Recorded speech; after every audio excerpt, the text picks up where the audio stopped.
Citas en formato APA, séptima edición.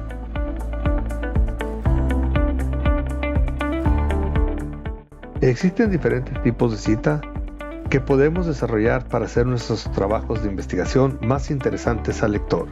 En este video revisaremos 5 casos que podemos aprovechar en nuestros documentos. Iniciamos con las citas textuales. Existen 2 tipos de cita textual, la corta o la larga, clasificadas así a partir de las 40 palabras. Si nuestra cita tiene menos de 40 palabras, es considerada una cita textual corta, la cual puede ir sola como en el primer ejemplo de la derecha, o dentro de la redacción de un párrafo como los 2 ejemplos siguientes.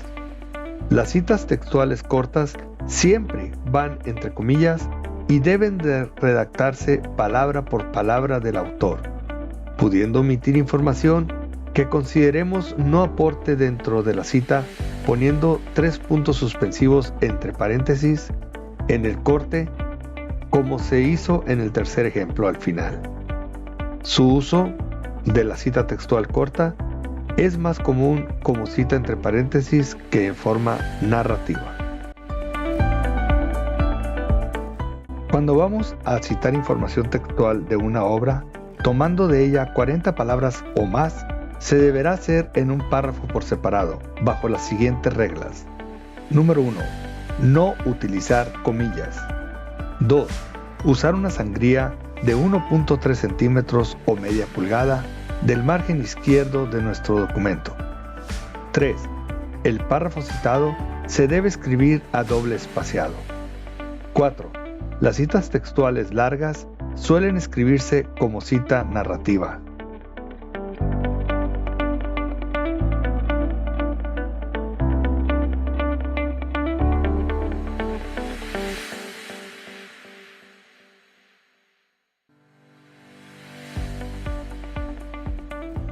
Muy bien, y entonces, ¿qué es una cita entre paréntesis y qué es una cita narrativa? La cita entre paréntesis es cuando utilizamos una cita textual o parafraseada y al final colocamos la referencia o base con la que redactamos esa información. Dentro del paréntesis van comúnmente 2 elementos, el apellido paterno o apellidos paternos de los autores, una coma y el año de publicación. Si nuestra referencia es procedente de un medio impreso, lo cual en la actualidad ya no es muy común, agregamos además otra coma y la letra P con un punto y el número de página de donde sacamos la información, o doble P con un punto si tomamos de referencia 2 o más páginas, ya sean en formas continuas o separadas. Si son continuas, se divide los números de página entre un guión. Si son separadas, se utilizan comas entre cada sección. El apellido del autor, en cualquier formato, puede ser sustituido por una empresa o una institución, si no viene bien definido quién redactó el documento. Algo muy común en las páginas web, como se muestra en el primer ejemplo. ¿Y la cita narrativa? Es otra forma de redactar nuestro documento, utilizada principalmente como paráfrasis y señalada al inicio del párrafo como en los elementos de ejemplo de la derecha. En estos ejemplos tomamos la misma base que en la cita entre paréntesis, solamente que arrancamos con el autor y entre paréntesis el año de publicación. En tal caso una coma y las páginas de haber sido de una referencia impresa. ¿Y qué pasa si tenemos 2, 3 o más autores? Para 2 autores, la regla en ambos tipos de cita es incluir los 2 apellidos paternos en el lugar donde iba el apellido de nuestra cita, entre paréntesis o narrativa a la que hacemos alusión en nuestro documento. Para 3 o más autores, solamente mencionaremos el apellido del primer autor, que normalmente es el dueño del proyecto, el autor principal, el que más aportó, o como decimos en las competencias, el dueño de la moto. Ponemos el primer apellido y un espacio, después la leyenda et al, que significa y otros en latín. Y por supuesto, como cualquier cita, agregamos el año de la publicación y, si aplica, las páginas de consulta.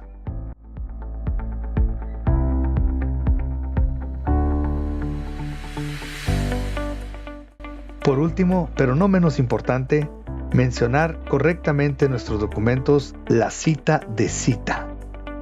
También llamada cita secundaria, es cuando nosotros investigamos en una obra que a la vez basa una parte de su información en trabajos de otra autoría. No perdamos de vista que el autor real de esa información es el referenciado, por lo que lo colocamos primero en nuestras citas, con todo y año de su obra original. Posteriormente una coma para citas entre paréntesis, la leyenda como se cita en, y después el apellido, año de la fuente consultada por nosotros, si fuera necesario, las páginas, y cerramos nuestro paréntesis. En el caso de una cita narrativa, se menciona en nuestra redacción el autor original, después se abre paréntesis con el año de la obra original, un punto y coma, en este caso, seguido de la leyenda como se cita en, y los datos de la fuente que realmente consultamos nosotros. Toda cita que se realice en nuestros trabajos de investigación deberá ser respaldada por una sección al final o casi al final de nuestro documento con la información detallada por si nuestro lector se interesa en consultar las fuentes primarias de donde se origina nuestra información y de igual forma contribuyendo a que nuestro trabajo no sea considerado un plagio. Este tema se abarcará en nuestro próximo video. Bueno, hasta aquí esta presentación de citas en formato APA. A título personal, odio que los trabajos de investigación, tesis, similares y conexos sean un mundo de referencias de obras en casi todas sus secciones. Que si Varela esto, que si Lozano lo otro, pareciera ser que uno como investigador no puede emitir su propia opinión o comentarios después de haber razonado lo consultado en las fuentes investigadas. Entonces, si tu maestro de lectura y redacción, metodología de la investigación, tu asesor o revisor de tesis o cualquier lector crítico de tu trabajo es apegado a estos lineamientos en este tipo de documentos, lo mejor que podemos hacer es darle toques de interés a nuestra redacción jugando con estas herramientas para hacer citas en diferentes formas, todas ellas respaldadas y validadas por APA. Mucho éxito en todos tus trabajos.